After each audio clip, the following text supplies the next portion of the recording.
Hello students, I am Ratish Kumar and today I am going to discuss part 2 of French Revolution.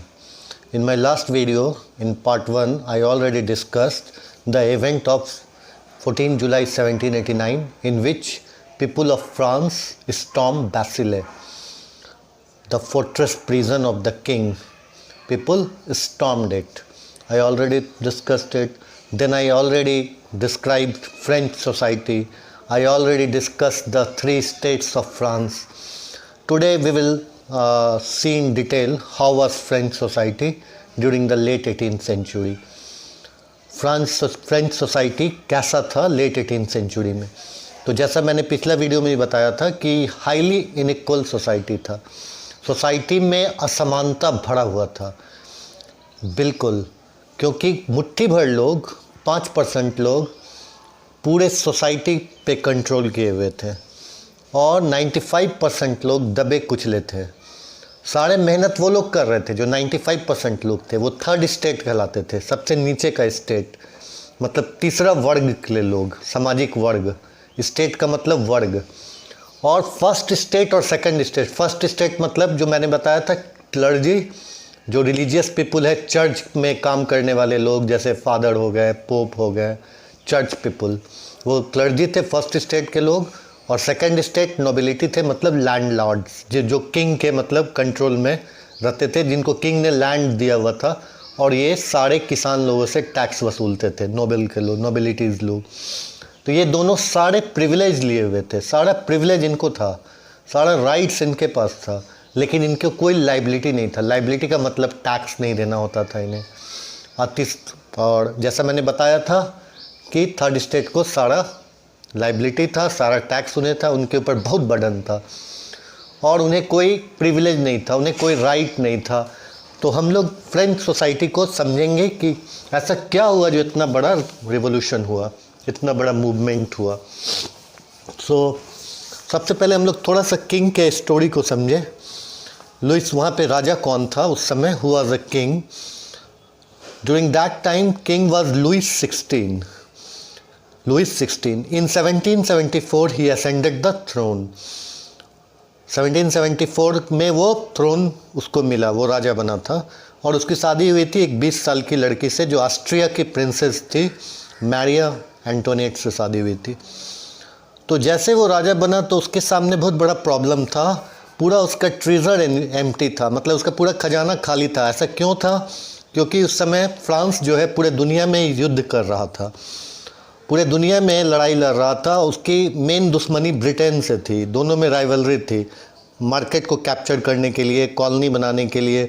अब Britain और France अगल बगल का देश है, लेकिन दोनों कॉलोनियल पावर था।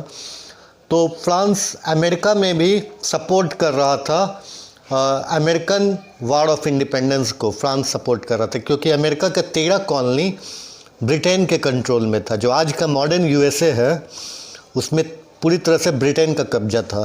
तो फ्रांस उसको इंडिपेंडेंस के लिए सपोर्ट कर रहा था। वहाँ के जो लोकल यूरोपियन हो गए थे, जो यूएसए में पहले से बस गए थे, वो यूरोपियंस लोग अब यूएसए के सिटीजन अपने आप को बना लिए थे वो लोग, और वो लोग अपना इंडिपेंडेंस चाह रहे थे ब्रिटेन से। अब फ्रांस उसको सपोर्ट कर रहा था। ये सब वजह से फ्रांस का पूरा खजाना खाली हो गया था और उसके ऊपर बहुत सारा कर्ज था। फ्रांस वाज अंडर डेप्ट and there were 2 billion livres डेप्ट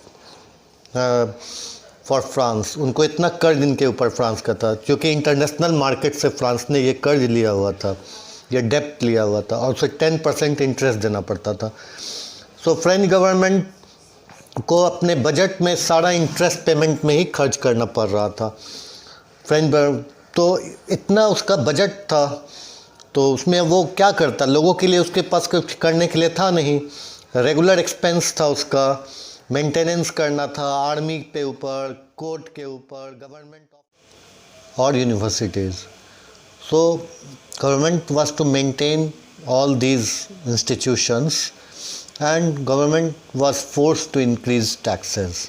तो उसको टैक्स बढ़ाने की ज़रूरत थी। सो कैसे होता? क्योंकि फ्रेंच सोसाइटी तो उस समय 3 स्टेट में बटा हुआ था और केवल थर्ड स्टेट जो है वही टैक्स दे सकता था, 2 स्टेट तो देता नहीं था, तीसरा स्टेट था। थर्ड स्टेट को ही देना था।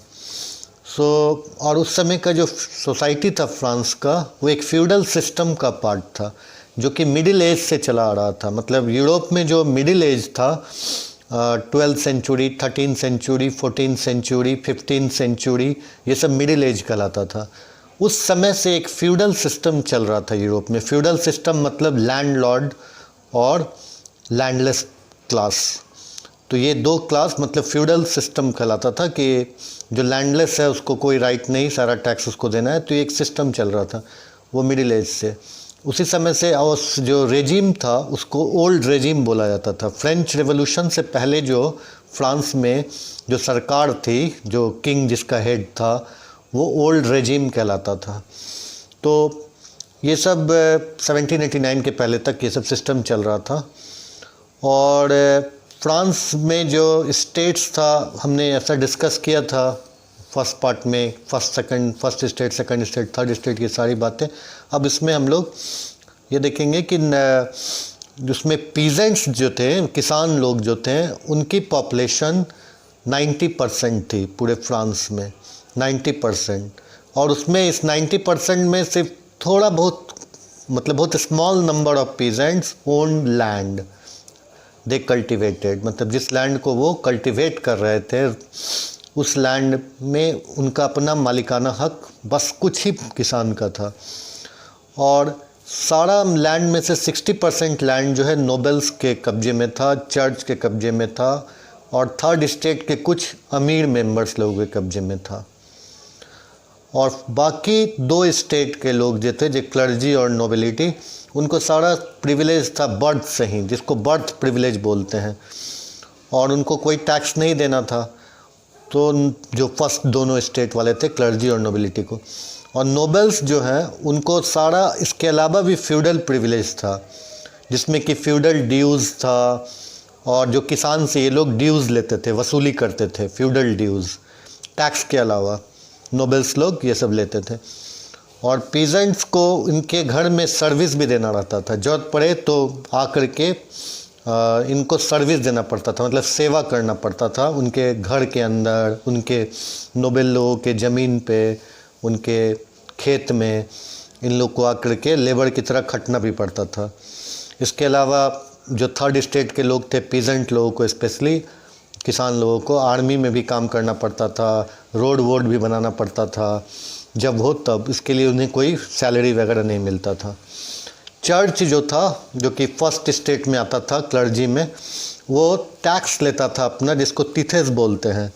ये चर्च को रिलीजियस टैक्स मिलता था, तिथेस, पीजेंट लोग उससे लेता था। और सारे थर्ड स्टेट के मेंबर को टैक्स देना पड़ता था, जो कि एक डायरेक्ट टैक्स था, उसको कहते थे टेले, डायरेक्ट टैक्स टेले। और इसके अलावा बहुत सारा इनडायरेक्ट टैक्स जो डे टू डे आर्टिकल के साथ उन्हें देना पड़ता था, जैसे सेल्स टैक्स इंडिया में भी दिया जाता है।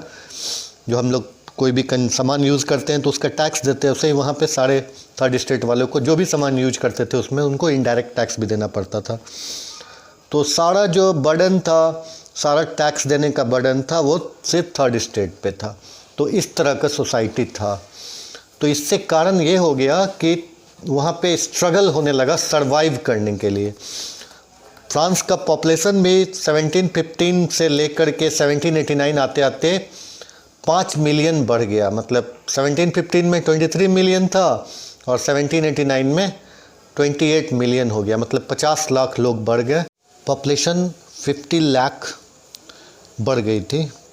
तो जिस हिसाब से पॉपुलेशन बढ़ा उस हिसाब से फूड ग्रेन्स का प्रोडक्शन नहीं इंक्रीज़ हो रहा था, जिसके वजह से वहाँ पे फूड का क्राइसिस हो गया।